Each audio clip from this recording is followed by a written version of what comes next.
بسم الله الرحمن الرحيم. ألف لام ميم. ذلك الكتاب لا ريب فيه هدى للمتقين الذين يؤمنون بالغيب ويقيمون الصلاة ومما رزقناهم ينفقون والذين يؤمنون بما أنزل إليك وما أنزل من قبلك وبالآخرة هم يوقنون أولئك على هدى من ربهم وأولئك هم المفلحون إن الذين كفروا سواء عليهم أأنذرتهم أم لم تنذرهم لا يؤمنون ختم الله على قلوبهم وعلى سمعهم وعلى أبصارهم غشاوة ولهم عذاب عظيم ومن الناس من يقول آمنا بالله وباليوم الآخر وما هم بمؤمنين يخادعون الله والذين آمنوا وما يخدعون إلا أنفسهم وما يشعرون في قلوبهم مرض فزادهم الله مرضا ولهم عذاب أليم بما كانوا يكذبون وإذا قيل لهم لا تفسدوا في الأرض قالوا إنما نحن مصلحون ألا إنهم هم المفسدون ولكن لا يشعرون وإذا قيل لهم آمنوا كما آمن الناس قالوا أنؤمن كما آمن السفهاء ألا إنهم هم السفهاء ولكن لا يعلمون وإذا لقوا الذين آمنوا قالوا آمنا وإذا خلوا إلى شياطينهم قالوا إنا معكم إنما نحن مستهزئون الله يستهزئ بهم ويمدهم في طغيانهم يعمهون أولئك الذين اشتروا الضلالة بالهدى فما ربحت تجارتهم وما كانوا مهتدين مثلهم كمثل الذي استوقد نارا فلما أضاءت ما حوله ذهب الله بنورهم وتركهم في ظلمات لا يبصرون صم بكم عمي فهم لا يرجعون أو كصيب من السماء فيه ظلمات ورعد وبرق يجعلون أصابعهم في آذانهم من الصواعق حذر الموت والله محيط بالكافرين يكاد البرق يخطف أبصارهم كلما أضاء لهم مشوا فيه وإذا أظلم عليهم قاموا ولو شاء الله لذهب بسمعهم وأبصارهم إن الله على كل شيء قدير يا أيها الناس اعبدوا ربكم الذي خلقكم والذين من قبلكم لعلكم تتقون الذي جعل لكم الأرض فراشا والسماء بناء وأنزل من السماء ماء وأنزل من السماء ماء فأخرج به من الثمرات رزقا لكم فلا تجعلوا لله أندادا وأنتم تعلمون. وإن كنتم في ريب مما نزلنا على عبدنا فأتوا بسورة من مثله وادعوا شهداءكم من دون الله إن كنتم صادقين. فإن لم تفعلوا ولن تفعلوا فاتقوا النار التي وقودها الناس والحجارة أعدت للكافرين. وبشر الذين آمنوا وعملوا الصالحات أن لهم جنات تجري من تحتها الأنهار كلما رزقوا منها من ثمرة رزقا قالوا هذا الذي رزقنا من قبل وأتوا به متشابها ولهم فيها أزواج مطهرة وهم فيها خالدون. إن الله لا يستحيي أن يضرب مثلا ما بعوضة فما فوقها فأما الذين آمنوا فيعلمون أنه الحق من ربهم وأما الذين كفروا فيقولون ماذا أراد الله بهذا مثلا يضل به كثيرا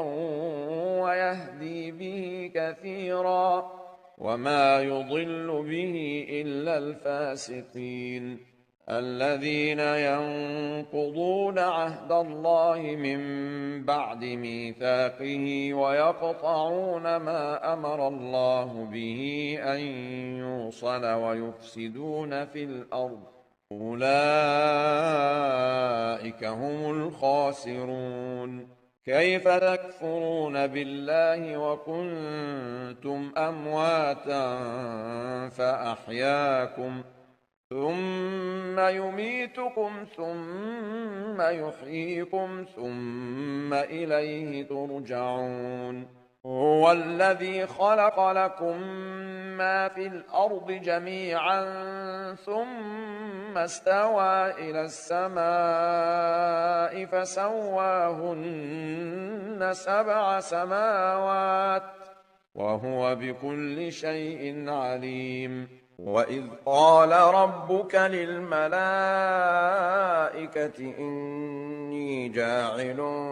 في الأرض خليفة قالوا أتجعل فيها من يفسد فيها ويسفك الدماء ونحن نسبح بحمدك ونقدس لك قال إني أعلم ما لا تعلمون. وعلم آدم الأسماء كلها ثم عرضهم على الملائكة فقال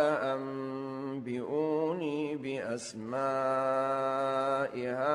هؤلاء إن كنتم صادقين. قالوا سبحانك لا علم لنا إلا ما علمتنا إنك أنت العليم الحكيم. قال يا آدم أنبئهم بأسمائهم فلما أنبأهم بأسمائهم قال ألم أقل لكم إني أعلم غيب السماوات والأرض وأعلم ما تبدون وما كنتم تكتمون. وإذ قلنا للملائكة اسجدوا لآدم فسجدوا إلا إبليس أبى واستكبر وكان من الكافرين وقلنا يا آدم اسكن أنت وزوجك الجنة وكلا منها رغدا حيث شئتما ولا تقربا هذه الشجرة فتكونا من الظالمين فأزلهما الشيطان عنها فأخرجهما مما كانا فيه وقلنا اهبطوا بعضكم لبعض عدو ولكم في الأرض مستقر ومتاع إلى حين فتلقى آدم من ربه كلمات فتاب عليه إنه هو التواب الرحيم قلنا اهبطوا منها جميعا فإما يأتينكم مني هدى فمن تبع هداي فلا خوف عليهم ولا هم يحزنون والذين كفروا وكذبوا بآياتنا أولئك أصحاب النار هم فيها خالدون يا بني إسرائيل اذكروا نعمتي التي أنعمت عليكم وأوفوا بعهدي أوف بعهدكم وإياي فارهبون وآمنوا بما أنزلت مصدقا لما معكم ولا تكونوا أول كافر به ولا تشتروا بآياتي ثمنا قليلا وإياي فاتقون ولا تلبسوا الحق بالباطل وتكتموا الحق وأنتم تعلمون وأقيموا الصلاة وآتوا الزكاة واركعوا مع الراكعين أتأمرون الناس بالبر وتنسون أنفسكم وأنتم تتلون الكتاب أفلا تعقلون واستعينوا بالصبر والصلاة وإنها لكبيرة إلا على الخاشعين الذين يظنون أنهم ملاقو ربهم وأنهم إليه راجعون يا بني إسرائيل اذكروا نعمتي التي أنعمت عليكم وأني فضلتكم على العالمين واتقوا يوما لا تجزي نفس عن نفس شيئا ولا يقبل منها شفاعة ولا يؤخذ منها عدل ولا هم ينصرون وإذ نجيناكم من آل فرعون يسومونكم سوء العذاب يذبحون أبناءكم ويستحيون نساءكم وفي ذلكم بلاء من ربكم عظيم وإذ فرقنا بكم البحر فأنجيناكم وأغرقنا آل فرعون وأنتم تنظرون وإذ واعدنا موسى 40 ليلة ثم اتخذتم العجل من بعده وأنتم ظالمون ثم عفونا عنكم من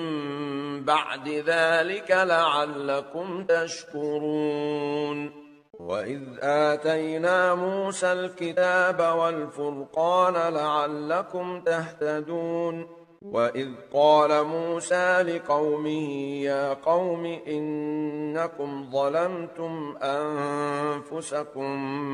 باتخاذكم العجل فتوبوا إلى بارئكم فاقتلوا أنفسكم ذلكم خير لكم عند بارئكم فتاب عليكم إنه هو التواب الرحيم وإذ قلتم يا موسى لن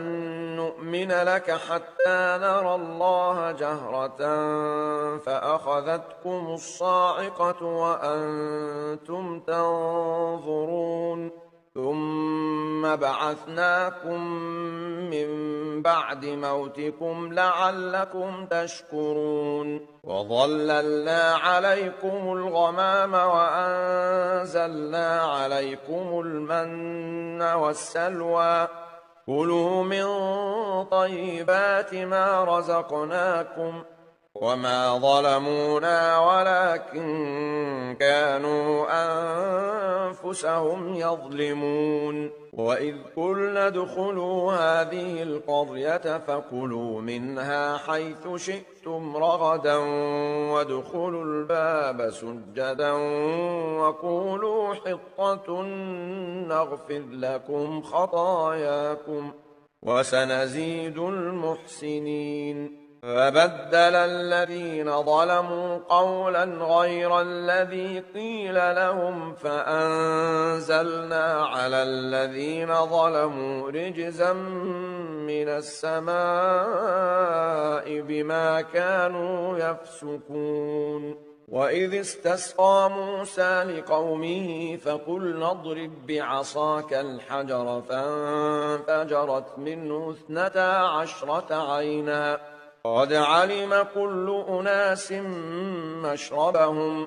كلوا واشربوا من رزق الله ولا تعثوا في الأرض مفسدين وإذ قلتم يا موسى لن نصبر على طعام واحد فادع لنا ربك يخرج لنا مما تنبت الأرض من بقلها وقثائها وفومها وعدسها وبصلها قال أتستبدلون الذي هو أدنى بالذي هو خير اهبطوا مصرا فإن لكم ما سألتم وضربت عليهم الذلة والمسكنة وباءوا بغضب من الله ذلك بأنهم كانوا يكفرون بآيات الله ويقتلون النبيين بغير الحق ذلك بما عصوا وكانوا يعتدون إن الذين آمنوا والذين هادوا والنصارى والصابئين من آمن بالله واليوم الآخر وعمل صالحا فلهم أجرهم عند ربهم ولا خوف عليهم ولا هم يحزنون وإذ أخذنا ميثاقكم ورفعنا فوقكم الطور خذوا ما آتيناكم بقوة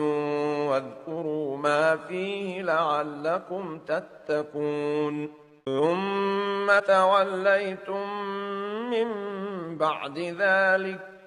فلولا فضل الله عليكم ورحمته لكنتم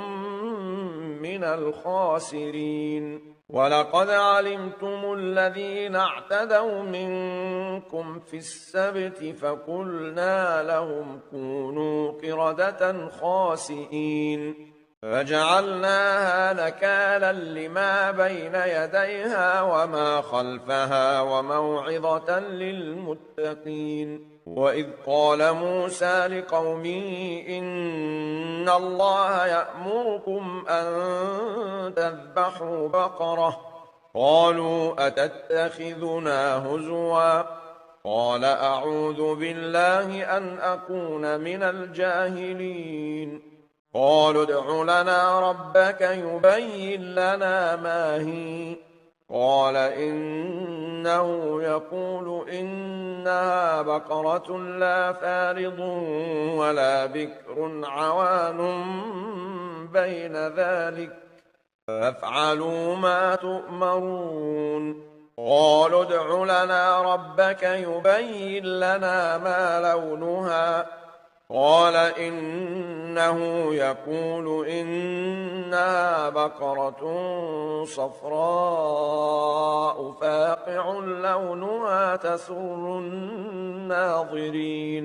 قالوا ادع لنا ربك يبين لنا ما هي إن البقرة شابه علينا وإنا إن شاء الله لمهتدون قال إنه يقول إنها بقرة لا ذلول تثير الأرض ولا تسقي الحرث مسلمة لا شية فيها قالوا الآن جئت بالحق فذبحوها وما كادوا يفعلون وإذ قتلتم نفسا فادارأتم فيها والله مخرج ما كنتم تكتمون فقلنا اضربوه ببعضها كذلك يحيي الله الموتى ويريكم آياته لعلكم تعقلون ثم قست قلوبكم من بعد ذلك فهي كالحجارة أو أشد قسوة وإن من الحجارة لما يتفجر منه الأنهار وإن منها لما يشقق فيخرج منه الماء وإن منها لما يهبط من خشية الله وما الله بغافل عما تعملون أفتطمعون أن يؤمنوا لكم وقد كان فريق منهم يسمعون كلام الله ثم يحرفونه من بعد ما عقلوه وهم يعلمون وإذا لقوا الذين آمنوا قالوا آمنا وإذا خلا بعضهم إلى بعض قالوا أتحدثونهم بما فتح الله عليكم ليحاجوكم به عند ربكم أفلا تعقلون أولا يعلمون أن الله يعلم ما يسرون وما يعلنون ومنهم أميون لا يعلمون الكتاب إلا أماني وإن هم إلا يظنون فويل للذين يكتبون الكتاب بأيديهم ثم يقولون هذا من عند الله ليشتروا به ثمنا قليلا فويل لهم مما كتبت أيديهم وويل لهم مما يكسبون وقالوا لن تمسنا النار إلا أياما معدودة قل أتخذتم عند الله عهدا فلن يخلف الله عهده أم تقولون على الله ما لا تعلمون بلى من كسب سيئة وأحاطت به خطيئته فأولئك أصحاب النار هم فيها خالدون والذين آمنوا وعملوا الصالحات أولئك أصحاب الجنة هم فيها خالدون وإذ أخذنا ميثاق بني إسرائيل لا تعبدون إلا الله وبالوالدين إحسانا وذي القربى واليتامى والمساكين وقولوا للناس حسنا وأقيموا الصلاة وآتوا الزكاة ثم توليتم إلا قليلا منكم وأنتم معرضون وإذ أخذنا ميثاقكم لا تسفكون دماءكم ولا تخرجون أنفسكم من دياركم ثم أقررتم وأنتم تشهدون ثم أنتم هؤلاء تقتلون أنفسكم وتخرجون فريقا منكم من ديارهم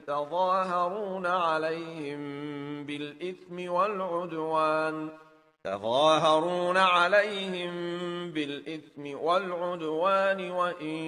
يأتوكم أسارى تفادوهم وهو محرم عليكم إخراجهم أفتؤمنون ببعض الكتاب وتكفرون ببعض فما جزاء من يفعل ذلك منكم إلا خزي في الحياة الدنيا ويوم القيامة يردون إلى أشد العذاب وما الله بغافل عما تعملون أولئك الذين اشتروا الحياة الدنيا بالآخرة فلا يخفف عنهم العذاب ولا هم ينصرون ولقد آتينا موسى الكتاب وقفينا من بعده بالرسل وآتينا عيسى ابن مريم البينات وأيدناه بروح القدس أفكلما جاءكم رسول بما لا تهوى أنفسكم استكبرتم ففريقا كذبتم وفريقا تقتلون وقالوا قلوبنا غلف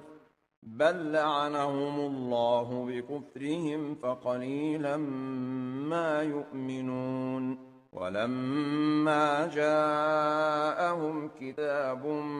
من عند الله مصدق لما معهم وكانوا من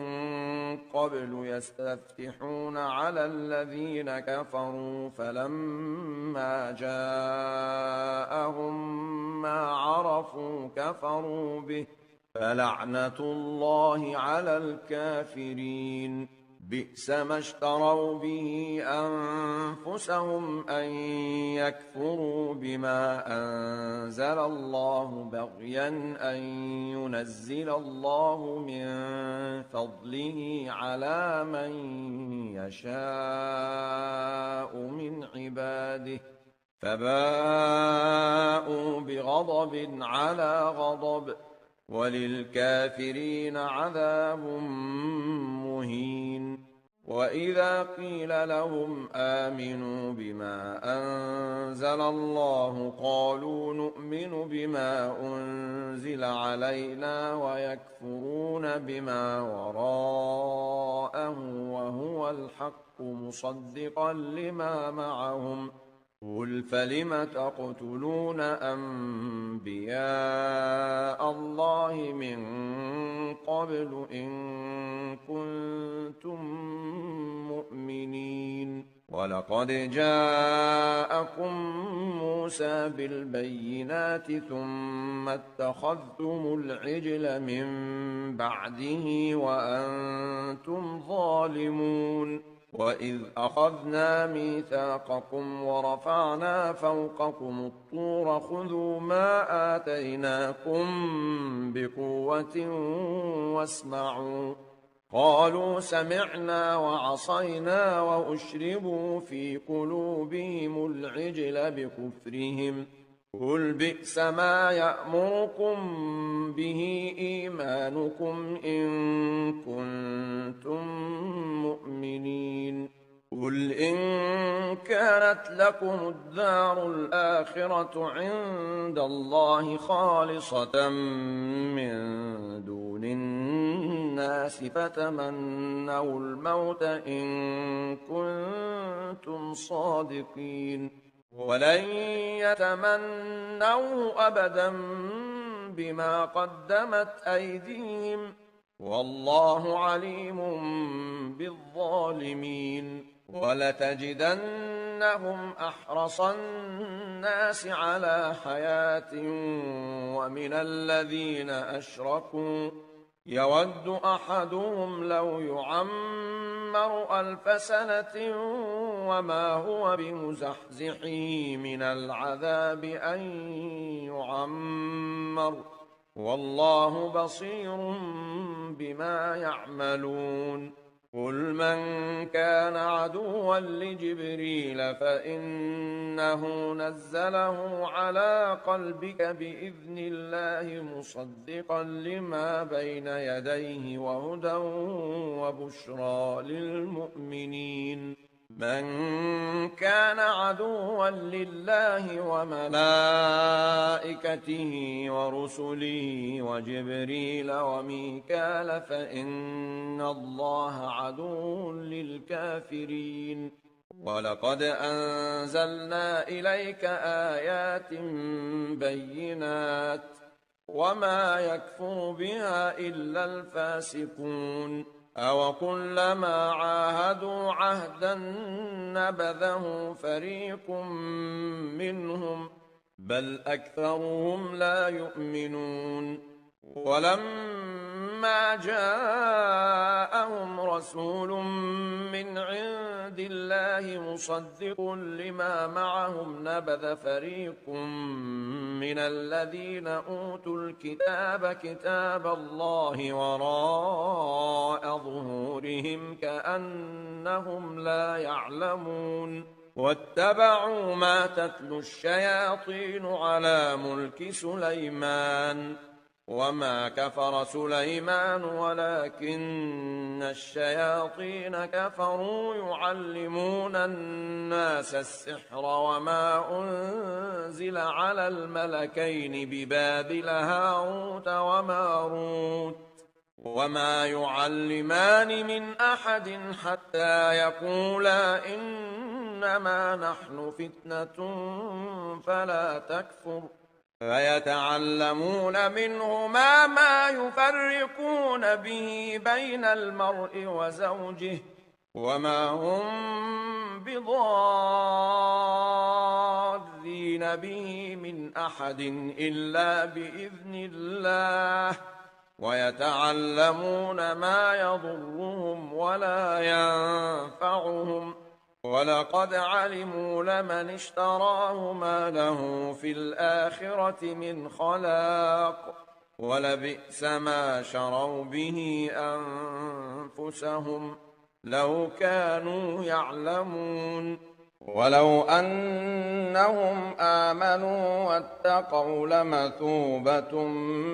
من عند الله خير لو كانوا يعلمون يا أيها الذين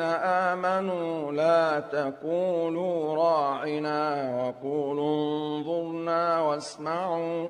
وللكافرين عذاب أليم ما يود الذين كفروا من أهل الكتاب ولا المشركين أن ينزل عليكم من خير من ربكم والله يختص برحمته من يشاء والله ذو الفضل العظيم ما ننسخ من آية أو ننسها نأت بخير منها ألم تعلم أن الله على كل شيء قدير ألم تعلم أن الله له ملك السماوات والأرض وما لكم من دون الله من ولي ولا نصير أم تريدون أن تسألوا رسولكم كما سئل موسى من قبل ومن يتبدل الكفر بالإيمان فقد ضل سواء السبيل ود كثير من أهل الكتاب لو يردونكم من بعد إيمانكم كفارا حسدا من عند أنفسهم من بعد ما تبين لهم الحق فاعفوا واصفحوا حتى يأتي الله بأمره إن الله على كل شيء قدير وأقيموا الصلاة وآتوا الزكاة وما تقدموا لأنفسكم من خير تجدوه عند الله إن الله بما تعملون بصير وقالوا لن يدخل الجنة إلا من كان هودا أو نصارى تلك أمانيهم قل هاتوا برهانكم إن كنتم صادقين بلى من أسلم وجهه لله وهو محسن فله أجره عند ربه ولا خوف عليهم ولا هم يحزنون وقالت اليهود ليست النصارى على شيء وقالت النصارى ليست اليهود على شيء وهم يتلون الكتاب كذلك قال الذين لا يعلمون مثل قولهم فالله يحكم بينهم يوم القيامة فيما كانوا فيه يختلفون ومن أظلم ممن منع مساجد الله أن يذكر فيها اسمه وسعى في خرابها أولئك ما كان لهم أن يدخلوها إلا خائفين لهم في الدنيا خزي ولهم في الآخرة عذاب عظيم ولله المشرق والمغرب فأينما تولوا فثم وجه الله إن الله واسع عليم وقالوا اتخذ الله ولدا سبحانه بل له ما في السماوات والأرض كل له قانتون بديع السماوات والأرض وإذا قضى أمرا فإنما يقول له كن فيكون وقال الذين لا يعلمون لولا يكلمنا الله أو تأتينا آية كذلك قال الذين من قبلهم مثل قولهم فشابهت قلوبهم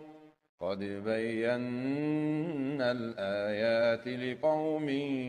يوقنون إنا أرسلناك بالحق بشيرا ونذيرا ولا تسأل عن أصحاب الجحيم ولن ترضى عنك اليهود ولا النصارى حتى تتبع ملتهم قل إن هدى الله هو الهدى ولئن اتبعت أهواءهم بعد الذي جاءك من العلم ما لك من الله من ولي ولا نصير الذين آتيناهم الكتاب يتلونه حق تلاوته أولئك يؤمنون به ومن يكفر به فأولئك هم الخاسرون يا بني إسرائيل اذكروا نعمتي التي أنعمت عليكم وأني فضلتكم على العالمين واتقوا يوما لا تجزي نفس عن نفس شيئا ولا يقبل منها عدل ولا تنفعها شفاعة ولا هم ينصرون وإذ ابتلى إبراهيم ربه بكلمات فأتمهن قال إني جاعلك للناس إماما قال ومن ذريتي قال لا ينال عهد الظالمين وإذ جعلنا البيت مثابة للناس وأمنا واتخذوا من مقام إبراهيم مصلى وعهدنا إلى إبراهيم وإسماعيل أن طهرا بيتي للطائفين والعاكفين والركع السجود وإذ قال إبراهيم رب اجعل هذا بلدا آمنا وارزق أهله من الثمرات من آمن منهم بالله واليوم الآخر قال ومن كفر فأمتعه قليلا ثم أضطره إلى عذاب النار وبئس المصير وإذ يرفع إبراهيم القواعد من البيت وإسماعيل ربنا تقبل منا إنك أنت السميع العليم ربنا وجعلنا مسلمين لك ومن ذريتنا أمة مسلمة لك وأرنا مناسكنا وتب علينا إنك أنت التواب الرحيم ربنا وابعث فيهم رسولا منهم يتلو عليهم آياتك ويعلمهم الكتاب والحكمة ويزكيهم إنك أنت العزيز الحكيم ومن يرغب عن ملة إبراهيم إلا من سفه نفسه ولقد اصطفيناه في الدنيا وإنه في الآخرة لمن الصالحين إذ قال له ربه أسلم قال أسلمت لرب العالمين ووصى بها إبراهيم بنيه ويعقوب يا بني إن الله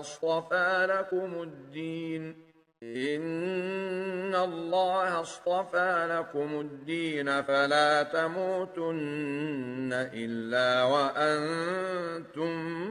مسلمون أم كنتم شهداء إذ حضر يعقوب الموت إذ قال لبنيه ما تعبدون من بعدي قالوا نعبد إلهك وإله آبائك إبراهيم وإسماعيل وإسحاق إلها واحدا ونحن له مسلمون تلك أمة قد خلت لها ما كسبت ولكم ما كسبتم ولا تسألون عما كانوا يعملون. وقالوا كونوا هودا أو نصارى تهتدوا قل بل ملة إبراهيم حنيفا وما كان من المشركين. قولوا آمنا بالله وما أنزل إلينا وما أنزل إلى إبراهيم وإسماعيل وإسحاق ويعقوب والأسباط وما أوتي موسى وعيسى وما أوتي النبيون من ربهم لا نفرق بين أحد منهم ونحن له مسلمون. فإن آمنوا بمثل ما آمنتم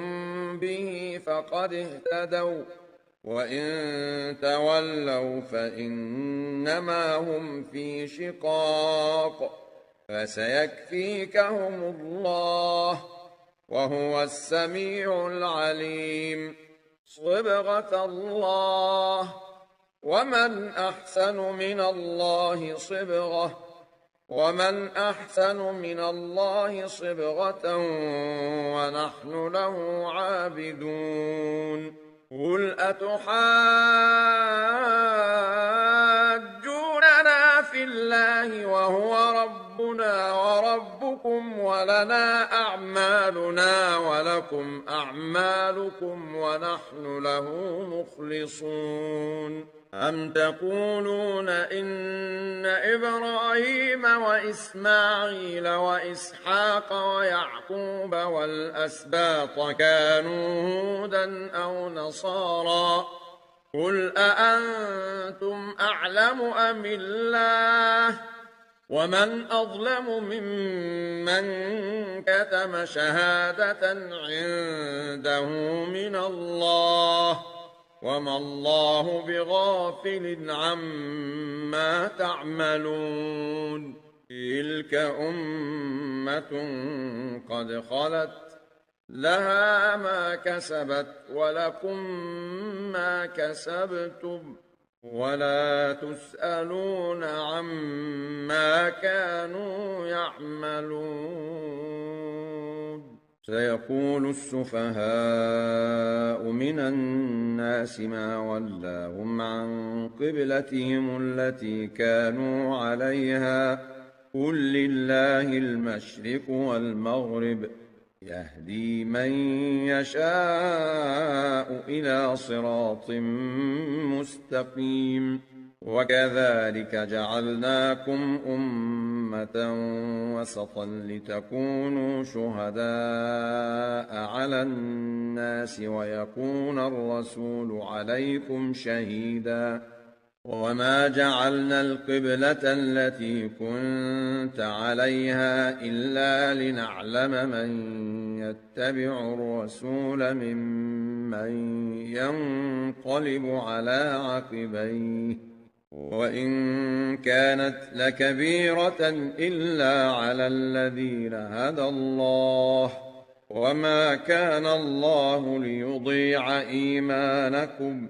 إن الله بالناس لرءوف رحيم. قد نرى تقلب وجهك في السماء فلنولينك قبلة ترضاها فول وجهك شطر المسجد الحرام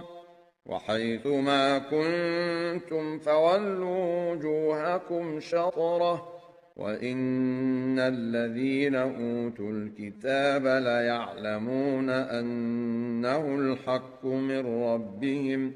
وما الله بغافل عما يعملون. ولئن أتيت الذين أوتوا الكتاب بكل آية ما تبعوا قبلتك وما أنت بتابع قبلتهم وما بعضهم بتابع قبلة بعض ولئن اتبعت أهواءهم من بعد ما جاءك من العلم إنك إذا لمن الظالمين الذين آتيناهم الكتاب يعرفونه كما يعرفون أبناءهم وإن فريقا منهم ليكتمون الحق وهم يعلمون الحق من ربك فلا تكونن من الممترين ولكل وجهة هو موليها فاستبقوا الخيرات أينما تكونوا يأت بكم الله جميعا إن الله على كل شيء قدير ومن حيث خرجت فول وجهك شطر المسجد الحرام وإنه للحق من ربك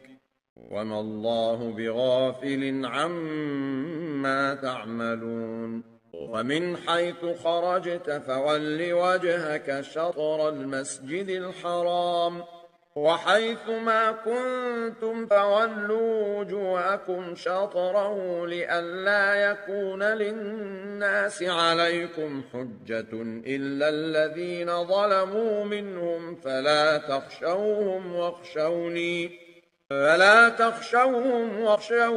ولأتم نعمتي عليكم ولعلكم تهتدون كما أرسلنا فيكم رسولا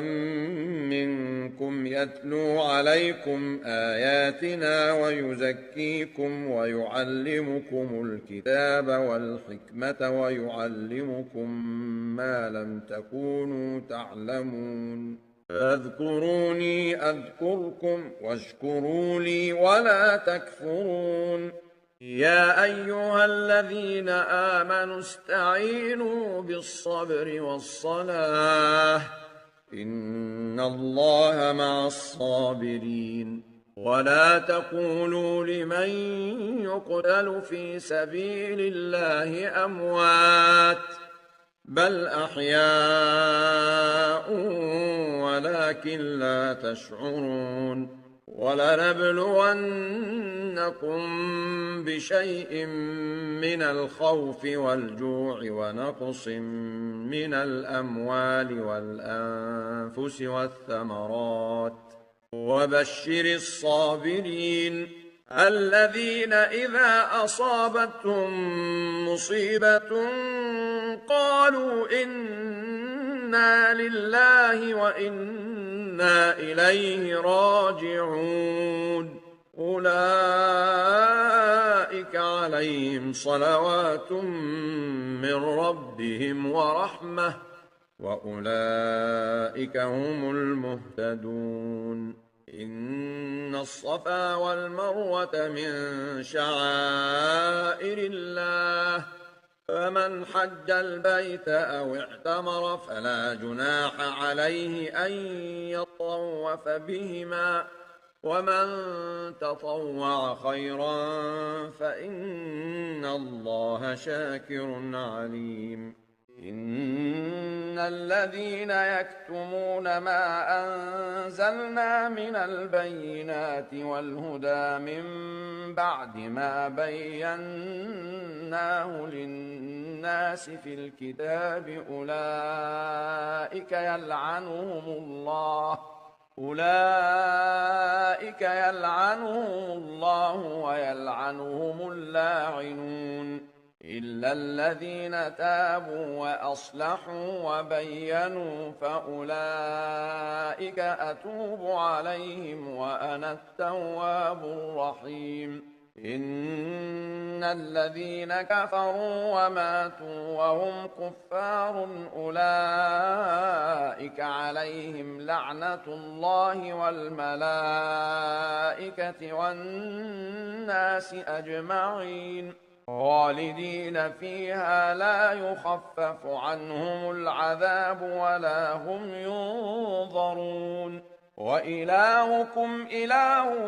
واحد لا إله إلا هو الرحمن الرحيم إن في خلق السماوات والأرض واختلاف الليل والنهار والفلك التي تجري في البحر بما ينفع الناس وما أنزل الله من السماء من ماء فأحيا به الأرض بعد موتها وبث فيها من كل دابة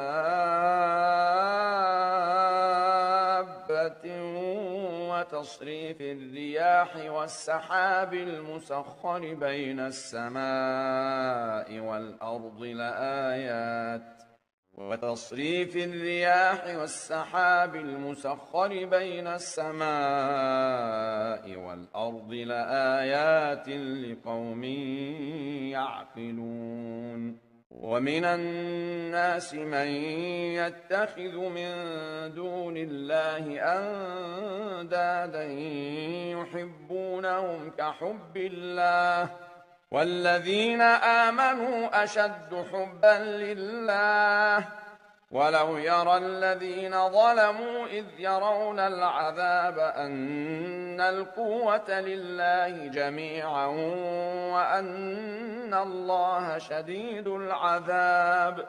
إذ تبرأ الذين اتبعوا من الذين اتبعوا ورأوا العذاب وتقطعت بهم الأسباب وقال الذين اتبعوا لو أن لنا كرة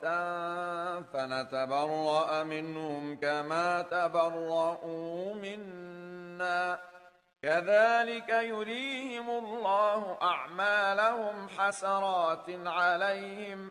وما هم بخارجين من النار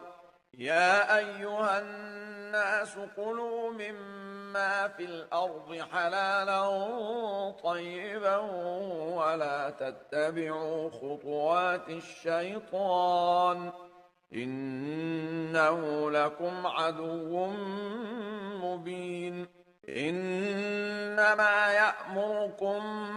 بالسوء والفحشاء وأن تقولوا على الله ما لا تعلمون وإذا قيل لهم اتبعوا ما أنزل الله قالوا بل نتبع ما ألفينا عليه آباءنا أولو كان آباؤهم لا يعقلون شيئا ولا يهتدون ومثل الذين كفروا كمثل الذي ينعق بما لا يسمع إلا دعاء ونداء صم بكم عمي فهم لا يعقلون يا أيها الذين آمنوا كلوا من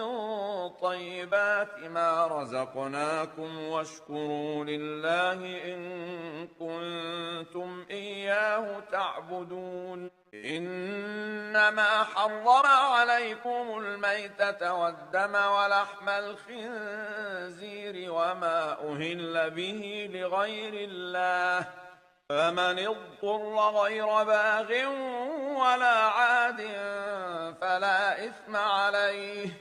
إن الله غفور رحيم إن الذين يكتمون ما أنزل الله من الكتاب ويشترون به ثمنا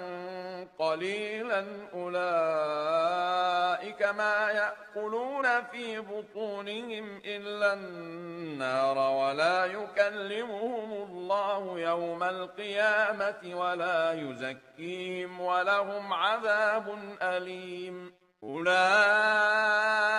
الذين اشتروا الضلالة بالهدى والعذاب بالمغفرة فما أصبرهم على النار ذلك بأن الله نزل الكتاب بالحق وإن الذين اختلفوا في الكتاب لفي شقاق بعيد ليس البر أن تولوا وجوهكم قبل المشرق والمغرب ولكن البر من آمن بالله واليوم الآخر والملائكة والكتاب والنبيين وآتى المال على حبه ذوي القربى واليتامى والمساكين وابن السبيل والسائلين وفي الرقاب وأقام الصلاة وآتى الزكاة والموفون بعهدهم إذا عاهدوا والصابرين في البأساء والضراء وحين البأس أولئك الذين صدقوا وأولئك هم المتقون يا أيها الذين آمنوا كتب عليكم القصاص في القتلى الحر بالحر والعبد بالعبد والأنثى بالأنثى فمن عفي له من أخيه شيء فاتباع بالمعروف وأداء إليه بإحسان ذلك تخفيف من ربكم ورحمة فمن اعتدى بعد ذلك فله عذاب أليم ولكم في القصاص حياة يا أولي الألباب لعلكم تتقون كتب عليكم إذا حضر أحدكم الموت إن ترك خيرا الوصية للوالدين والأقربين بالمعروف حقا على المتقين فمن بدله بعدما سمعه فإنما إثمه على الذين يبدلونه إن الله سميع عليم فمن خاف من موص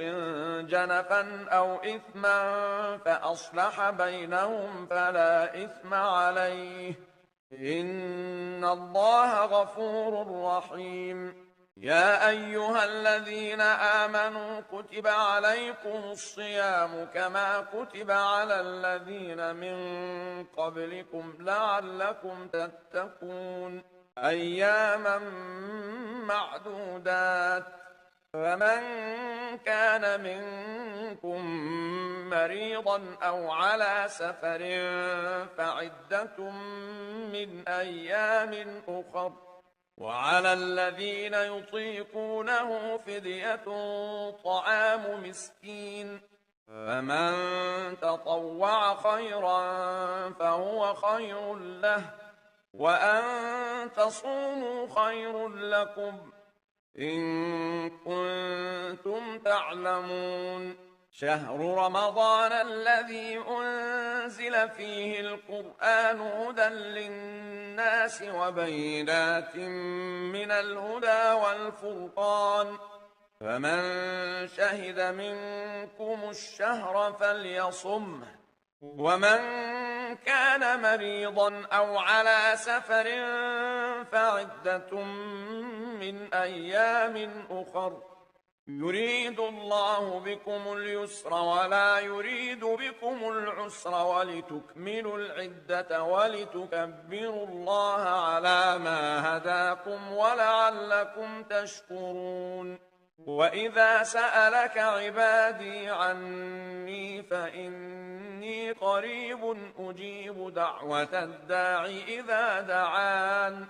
فليستجيبوا لي وليؤمنوا بي لعلهم يرشدون أحل لكم ليلة الصيام الرفث إلى نسائكم هن لباس لكم وأنتم لباس لهن علم الله أنكم كنتم تختانون أنفسكم فتاب عليكم وعفى عنكم فالآن باشروهن وابتغوا ما كتب الله لكم وكلوا واشربوا حتى يتبين لكم الخيط الأبيض من الخيط الأسود من الفجر ثم أتموا الصيام إلى الليل ولا تباشروهن وأنتم عاكفون في المساجد تلك حدود الله فلا تقربوها كذلك يبين الله آياته للناس لعلهم يتقون ولا تأكلوا أموالكم بينكم بالباطل وتدلوا بها إلى الحكام لتأكلوا فريقا من أموال الناس بالإثم وأنتم تعلمون يسألونك عن الأهلة قل هي مواقيت للناس والحج وليس البر بأن تأتوا البيوت من ظهورها ولكن البر من اتقى وأتوا البيوت من أبوابها واتقوا الله لعلكم تفلحون وقاتلوا في سبيل الله الذين يقاتلونكم ولا تعتدوا إن الله لا يحب المعتدين واقتلوهم حيث ثقفتموهم وأخرجوهم من حيث أخرجوكم والفتنة أشد من القتل ولا تقاتلوهم عند المسجد الحرام حتى يقاتلوكم فيه فإن قاتلوكم فاقتلوهم كذلك جزاء الكافرين فإن انتهوا فإن الله غفور رحيم وقاتلوهم حتى لا تكون فتنة ويكون الدين لله فإن انتهوا فلا عدوان إلا على الظالمين الشهر الحرام بالشهر الحرام والحرمات قصاص فمن اعتدى عليكم فاعتدوا عليه بمثل ما اعتدى عليكم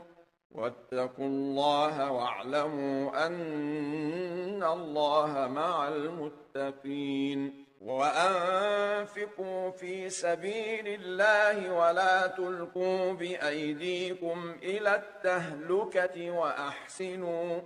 إن الله يحب المحسنين وأتموا الحج والعمرة لله فإن أحصرتم فما استيسر من الهدي ولا تحلقوا رؤوسكم حتى يبلغ الهدي محله فمن كان منكم مريضا أو به أذى من رأسه ففدية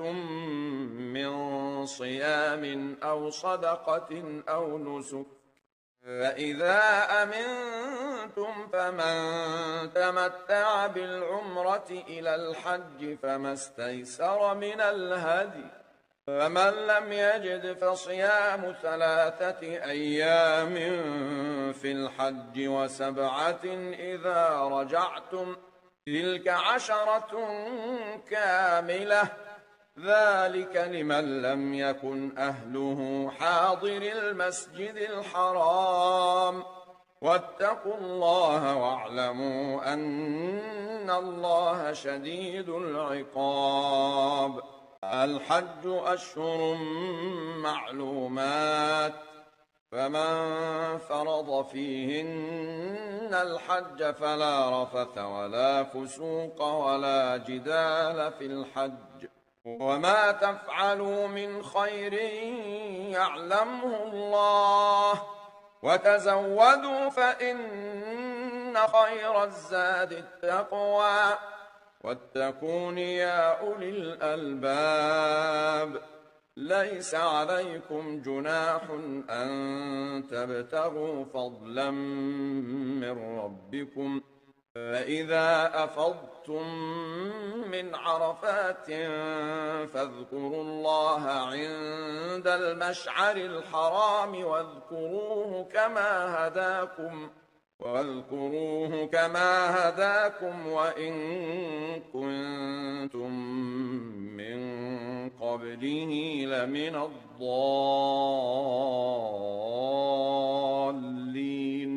ثم أفيضوا من حيث أفاض الناس واستغفروا الله، إن الله غفور رحيم. فإذا قضيتم مناسككم فاذكروا الله كذكركم آباءكم أو أشد ذكرا. ومن الناس من يقول ربنا آتنا في الدنيا وما له في الآخرة من خلاق، ومنهم من يقول ربنا آتنا في الدنيا حسنة وفي الآخرة حسنة وقنا عذاب النار. أولئك لهم نصيب مما كسبوا والله سريع الحساب. واذكروا الله في أيام معدودات، فمن تعجل في يومين فلا إثم عليه، ومن تأخر فلا إثم عليه لمن اتقى. واتقوا الله واعلموا أنكم إليه تحشرون. ومن الناس من يعجبك قوله في الحياة الدنيا ويشهد الله على ما في قلبه وهو ألد الخصام،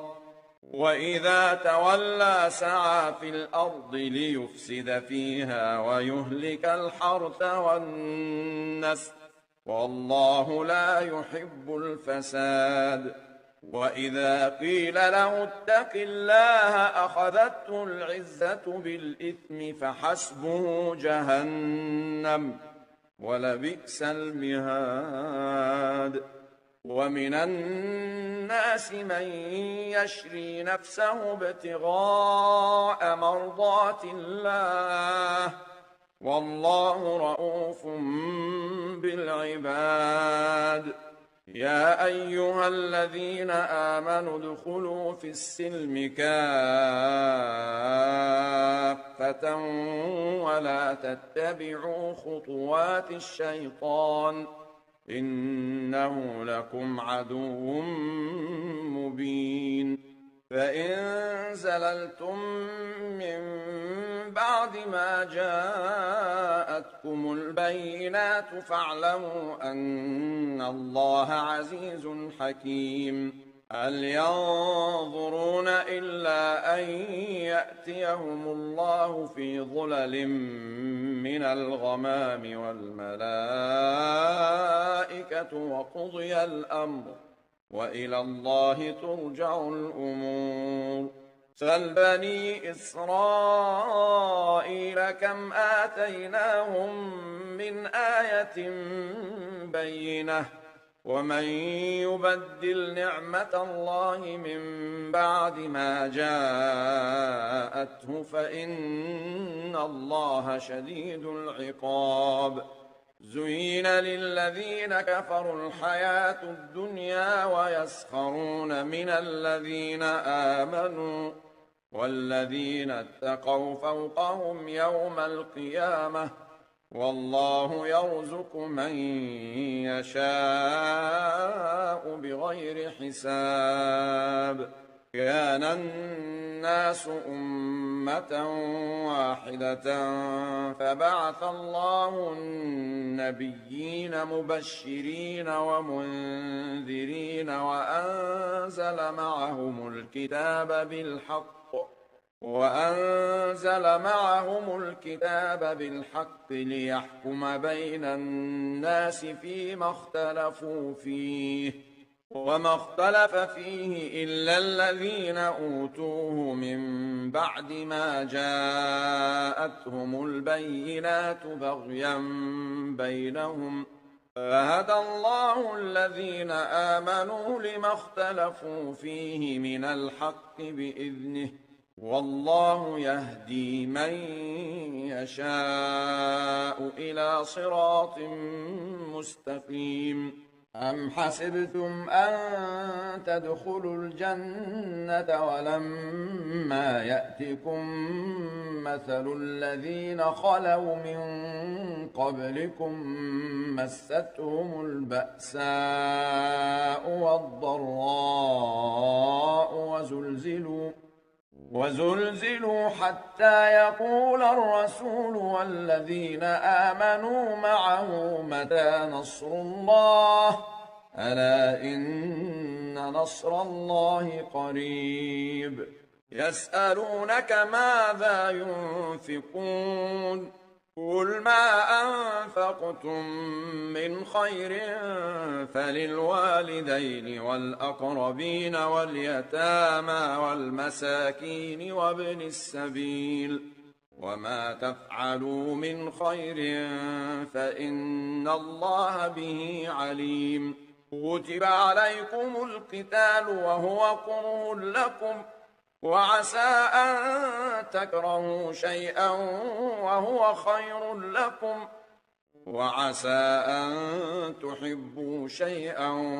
وهو شر لكم، والله يعلم وأنتم لا تعلمون. يسألونك عن الشهر الحرام قتال فيه، قل قتال فيه كبير وصد عن سبيل الله وكفر به والمسجد الحرام وإخراج أهله منه أكبر عند الله، والفتنة أكبر من القتل، ولا يزالون يقاتلونكم حتى يردوكم عن دينكم إن استطاعوا، ومن يرتد منكم عن دينه فيمت وهو كافر فأولئك حبطت أعمالهم في الدنيا والآخرة، وأولئك أصحاب النار هم فيها خالدون. إن الذين آمنوا والذين هاجروا وجاهدوا في سبيل الله أولئك يرجون رحمة الله، والله غفور رحيم. يسألونك عن الخمر والميسر قل فيهما إثم كبير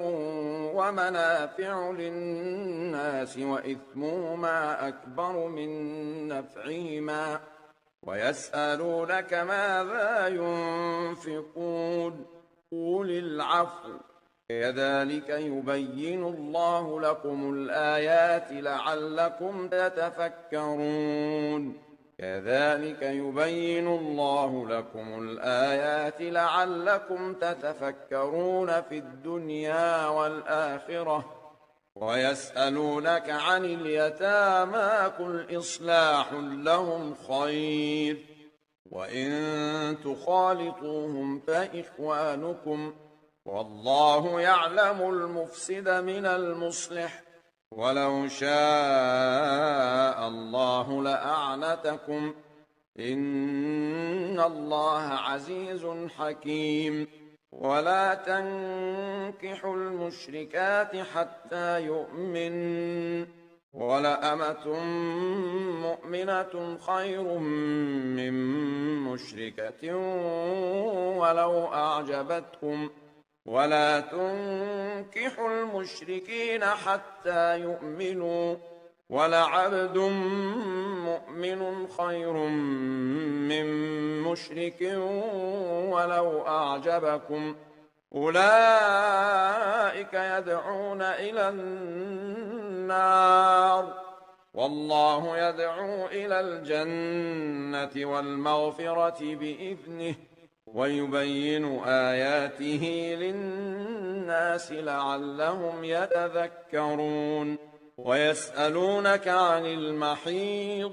قل هو أذى فاعتزلوا النساء في المحيض ولا تقربوهن حتى يطهرن فإذا تطهرن فأتوهن من حيث أمركم الله إن الله يحب التوابين ويحب المتطهرين نساؤكم حرث لكم فأتوا حرثكم أنى شئتم وقدموا لأنفسكم واتقوا الله واعلموا أنكم ملاقوه وبشر المؤمنين ولا تجعلوا الله عرضة لأيمانكم أن تبروا وتتقوا وتصلحوا بين الناس والله سميع عليم لا يؤاخذكم الله باللغو في أيمانكم ولكن يؤاخذكم بما كسبت قلوبكم والله غفور حليم للذين يؤلون من نسائهم تربص 4 أشهر فإن فاءوا فإن الله غفور رحيم وإن عزموا الطلاق فإن الله سميع عليم والمطلقات يتربصن بأنفسهن 3 قروء ولا يحل لهن أن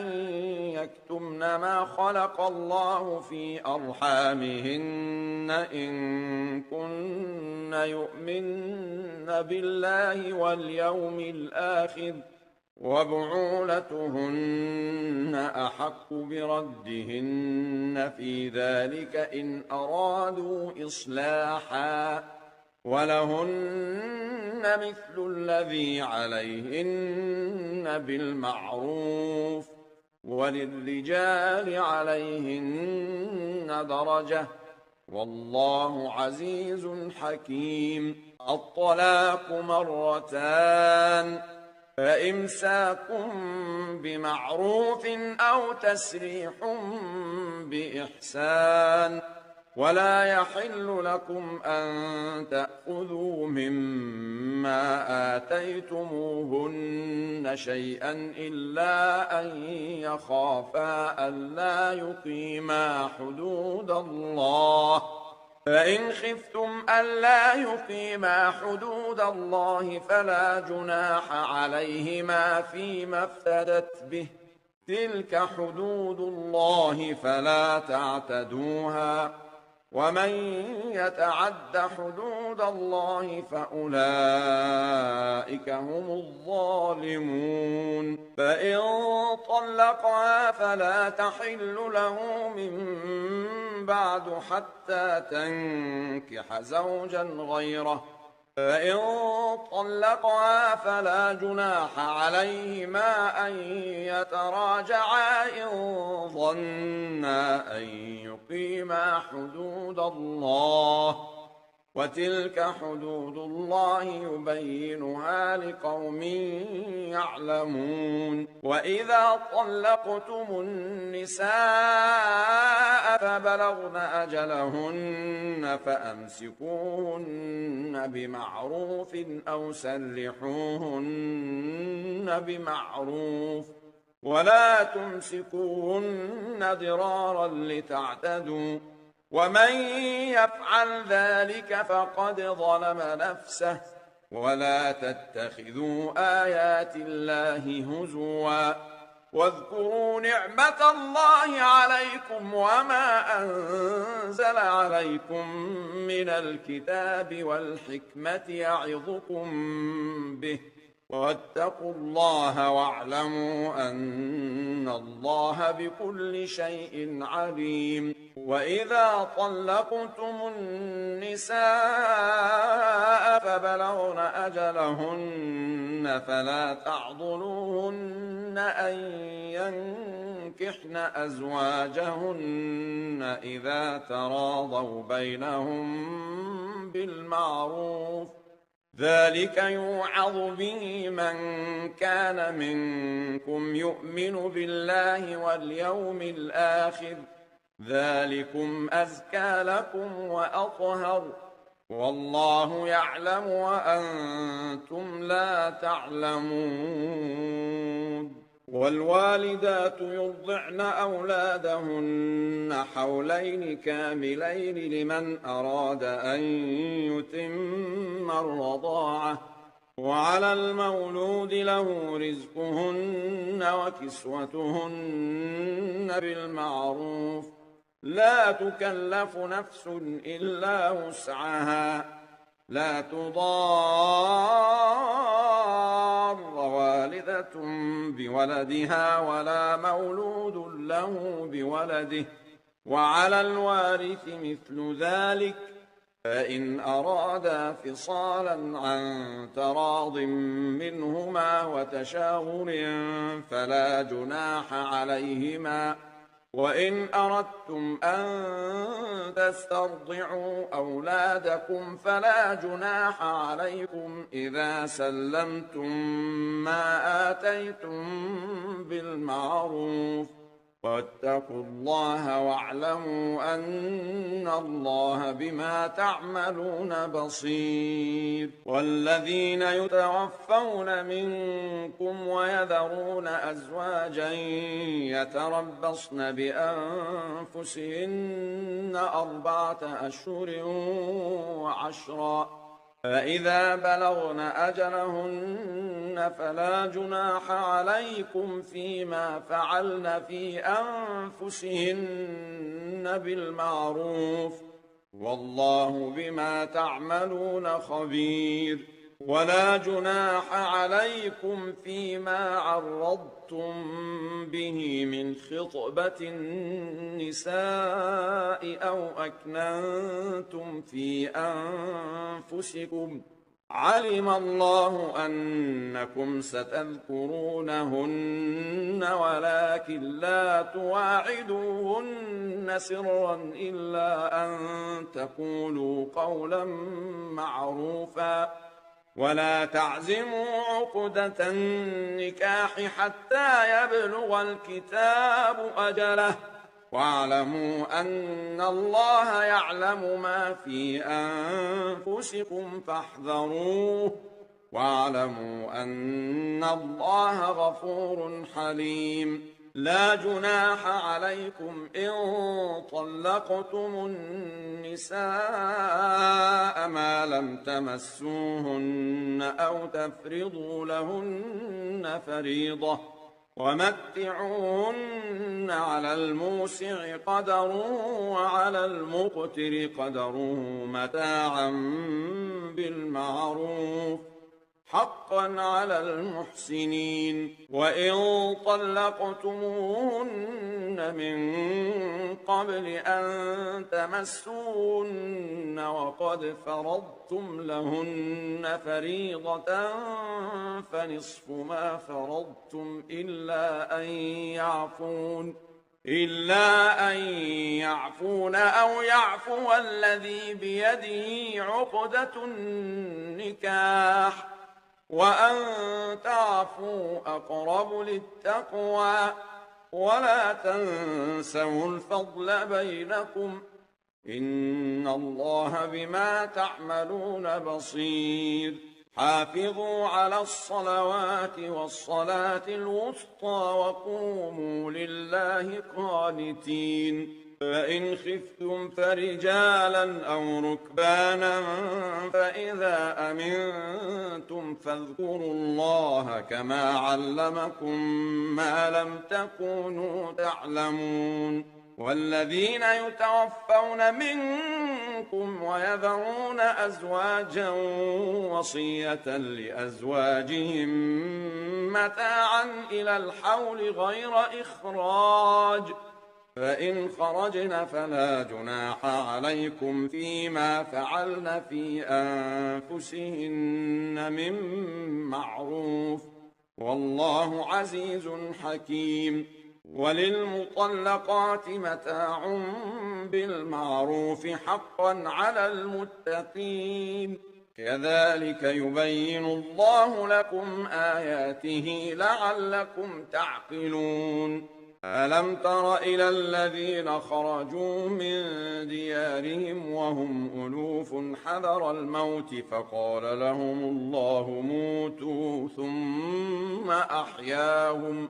إن الله لذو فضل على الناس ولكن أكثر الناس لا يشكرون وقاتلوا في سبيل الله واعلموا أن الله سميع عليم من ذا الذي يقرض الله قرضا حسنا فيضاعفه له أضعافا كثيرة والله يقبض ويبسط وإليه ترجعون ألم تر إلى الملأ من بني إسرائيل من بعد موسى إذ قالوا لنبي له مبعث لنا ملكا نقاتل في سبيل الله قال هل عسيتم إن كتب عليكم القتال ألا تقاتلوا قالوا وما لنا ألا نقاتل في سبيل الله وقد أخرجنا من ديارنا وأبنائنا فلما كتب عليهم القتال تولوا إلا قليلا منهم والله عليم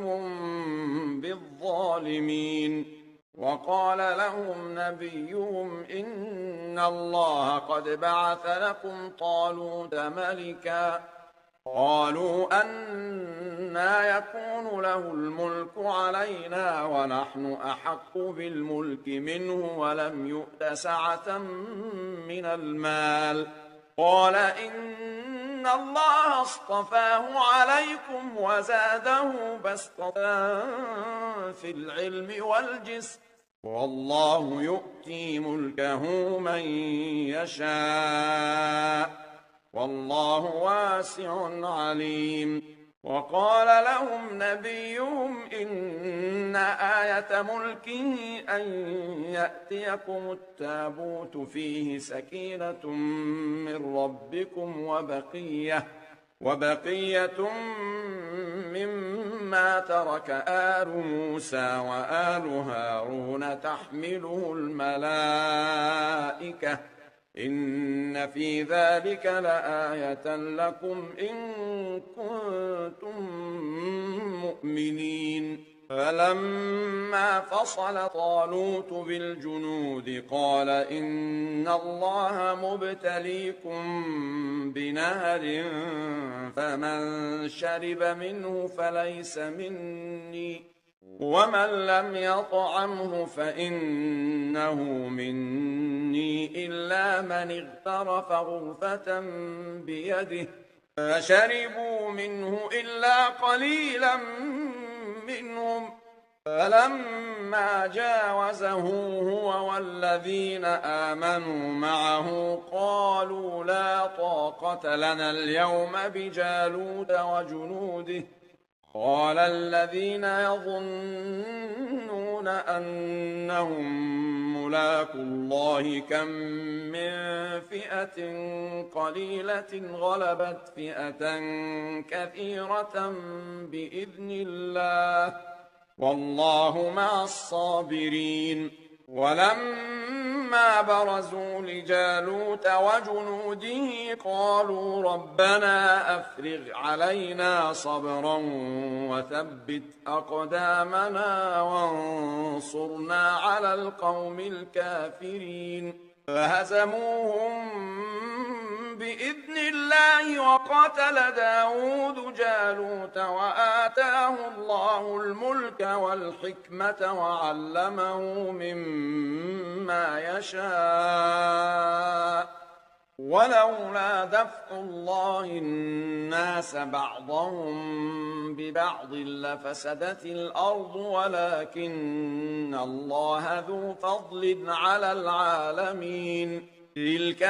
آيات الله نتلوها عليك بالحق وإنك لمن المرسلين. تلك الرسل فضلنا بعضهم على بعض منهم من كلم الله ورفع بعضهم درجات وآتينا عيسى ابن مريم البينات وأيدناه بروح القدس ولو شاء الله ما اقتتل الذين من بعدهم من بعد ما جاءتهم البينات ولكن اختلفوا فمنهم من آمن ومنهم من كفر ولو شاء الله ما اقتتلوا ولكن الله يفعل ما يريد. يا أيها الذين آمنوا أنفقوا مما رزقناكم من قبل أن يأتي يوم لا بيع فيه ولا خلة ولا شفاعة والكافرون هم الظالمون. الله لا إله إلا هو الحي القيوم لا تأخذه سنة ولا نوم له ما في السماوات وما في الأرض من ذا الذي يشفع عنده إلا بإذنه يعلم ما بين أيديهم وما خلفهم ولا يحيطون بشيء من علمه إلا بما شاء وسع كرسيه السماوات والأرض ولا يؤوده حفظهما وهو العلي العظيم. لا إكراه في الدين قد تبين الرشد من الغي فمن يكفر بالطاغوت ويؤمن بالله فقد استمسك بالعروة الوثقى لا انفصام لها والله سميع عليم. الله ولي الذين آمنوا يخرجهم من الظلمات إلى النور والذين كفروا أولياؤهم الطاغوت يخرجونهم من النور إلى الظلمات أولئك أصحاب النار هم فيها خالدون. ألم تر إلى الذي حاج إبراهيم في ربه أن آتاه الله الملك إذ قال إبراهيم ربي الذي يحيي ويميت قال أنا أحيي وأميت. قال إبراهيم فإن الله يأتي بالشمس من المشرق فأت بها من المغرب فبهت الذي كفر والله لا يهدي القوم الظالمين. أو كالذي مر على قرية وهي خاوية على عروشها قال أنى يحيي هذه الله بعد موتها فأماته الله 100 عام ثم بعثه قال كم لبثت قال لبثت يوما أو بعض يوم قال بل لبثت 100 عام فانظر إلى طعامك وشرابك لم يتسنه وانظر إلى حمارك ولنجعلك آية للناس وانظر إلى العظام كيف ننشزها ثم نكسوها لحما فلما تبين له قال أعلم أن الله على كل شيء قدير. وإذ قال إبراهيم رب أرني كيف تحيي الموتى قال أولم تؤمن قال بلى ولكن ليطمئن قلبي قال فخذ 4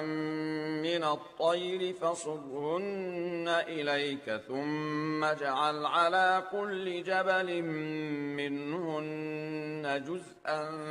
ثم ادعهن يأتينك سعيا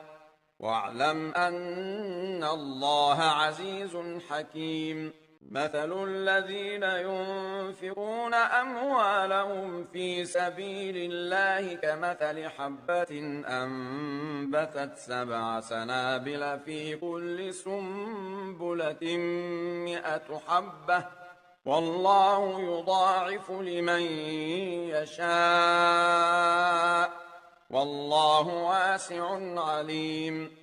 الذين ينفقون أموالهم في سبيل الله ثم لا يتبعون ما أنفقوا منا ولا أذى لهم أجرهم عند ربهم ولا خوف عليهم ولا هم يحزنون. قول معروف ومغفرة خير من صدقة يتبعها أذى والله غني حليم. يا أيها الذين آمنوا لا تبطلوا صدقاتكم بالمن والأذى كالذي ينفق ماله رئاء الناس ولا يؤمن بالله واليوم الآخر فمثله كمثل صفوان عليه تراب فأصابه وابل فتركه صلدا لا يقدرون على شيء مما كسبوا والله لا يهدي القوم الكافرين. ومثل الذين ينفقون أموالهم ابتغاء مرضات الله وتثبيتا من أنفسهم كمثل جنة بربوة أصابها وابل فآتت أكلها ضعفين فإن لم يصبها وابل فطل والله بما تعملون بصير. أيود أحدكم أن تكون له جنة من نخيل وأعناب تجري من تحتها الأنهار له فيها من كل الثمرات وأصابه الكبر وله ذرية ضعفاء فأصابها إعصار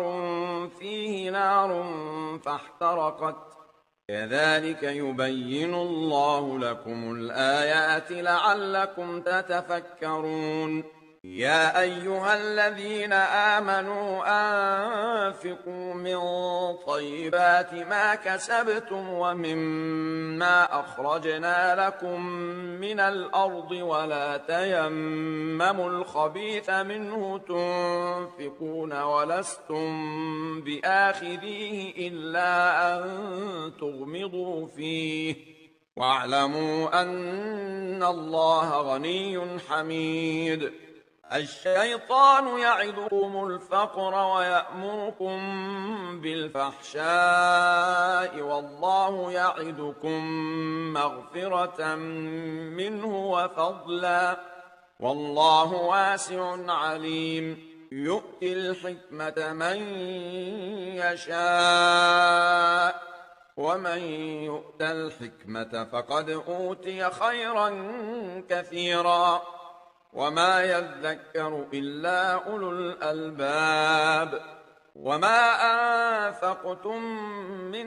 نفقة أو نذرتم من نذر فإن الله يعلمه وما للظالمين من أنصار.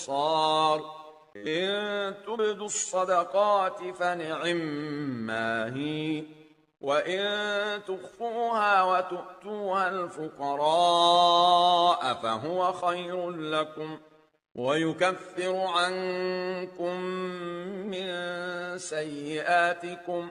والله بما تعملون خبير. ليس عليك هداهم ولكن الله يهدي من يشاء وما تنفقوا من خير فلأنفسكم وما تنفقون إلا ابتغاء وجه الله وما تنفقوا من خير يوفى إليكم وأنتم لا تظلمون. للفقراء الذين أحصروا في سبيل الله لا يستطيعون ضربا في الأرض يحسبهم الجاهل أغنياء من التعفف تعرفهم بسيماهم لا يسألون الناس إلحافا وما تنفقوا من خير فإن الله به عليم. الذين ينفقون أموالهم بالليل والنهار سرا وعلانية فلهم أجرهم عند ربهم ولا خوف عليهم ولا هم يحزنون. الذين يأكلون الربا لا يقومون إلا كما يقوم الذي يتخبطه الشيطان من المس ذلك بأنهم قالوا إنما البيع مثل الربا وأحل الله البيع وحرم الربا. فمن جاءه موعظة من ربه فانتهى فله ما سلف وأمره إلى الله ومن عاد فأولئك أصحاب النار هم فيها خالدون. يمحق الله الربا ويربي الصدقات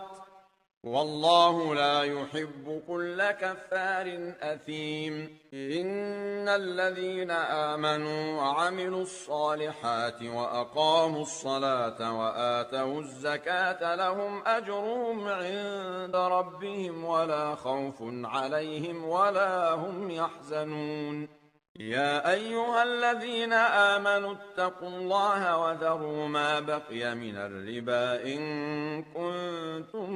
مؤمنين فإن لم تفعلوا فأذنوا بحرب من الله ورسوله وإن تبتم فلكم رؤوس أموالكم لا تظلمون ولا تظلمون. وإن كان ذو عسرة فنظرة إلى ميسرة وأن تصدقوا خير لكم إن كنتم تعلمون واتقوا يوما ترجعون فيه إلى الله ثم توفى كل نفس ما كسبت وهم لا يظلمون يا أيها الذين آمنوا إذا تداينتم بدين إلى أجل مسمى فاكتبوه وليكتب بينكم كاتب بالعدل ولا يأب كاتب أن يكتب كما علمه الله فليكتب وليملل الذي عليه الحق وليتق الله ربه ولا يبخس منه شيئا فإن كان الذي عليه الحق سفيها أو ضعيفا أو لا يستطيع أن يمل هو فليملل وليه بالعدل واستشهدوا شهيدين من رجالكم فإن لم يكونا رجلين فرجل وامرأتان ممن ترضون من الشهداء أن تضل إحداهما فتذكر إحداهما الأخرى ولا يأبى الشهداء إذا ما دعوا ولا تسأموا أن تكتبوه صغيرا أو كبيرا إلى أجله ذلكم أقسط عند الله وأقوم للشهادة وأدنى ألا ترتابوا إلا أن تكون تجارة حاضرة تديرونها بينكم فليس عليكم جناح ألا تكتبوها وأشهدوا إذا تبايعتم ولا يضار كاتب ولا شهيد وإن تفعلوا فإنه فسوق بكم واتقوا الله ويعلمكم الله والله بكل شيء عليم وإن كنتم على سفر ولم تجدوا كاتبا فرهان مقبوضة فإن أمن بعضكم بعضا فليؤدي الذي ائتمن أمانته وليتق الله ربه ولا تكتموا الشهادة ومن يكتمها فإنه آثم قلبه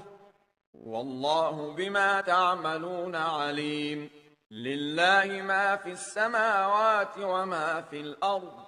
وإن تبدوا ما في أنفسكم أو تخفوه يحاسبكم به الله فيغفر لمن يشاء ويعذب من يشاء والله على كل شيء قدير آمن الرسول بما أنزل إليه من ربه والمؤمنون كل آمن بالله وملائكته وكتبه ورسله كل آمن بالله وملائكته وكتبه ورسله لا نفرق بين أحد من رسله وقالوا سمعنا وأطعنا غفرانك ربنا وإليك المصير لا يكلف الله نفسا إلا وسعها لها ما كسبت وعليها ما اكتسبت ربنا لا تؤاخذنا إن نسينا أو أخطأنا ربنا ولا تحمل علينا إصرا كما حملته على الذين من قبلنا ربنا ولا تحملنا ما لا طاقة لنا به واعف عنا واغفر لنا وارحمنا أنت مولانا فانصرنا على القوم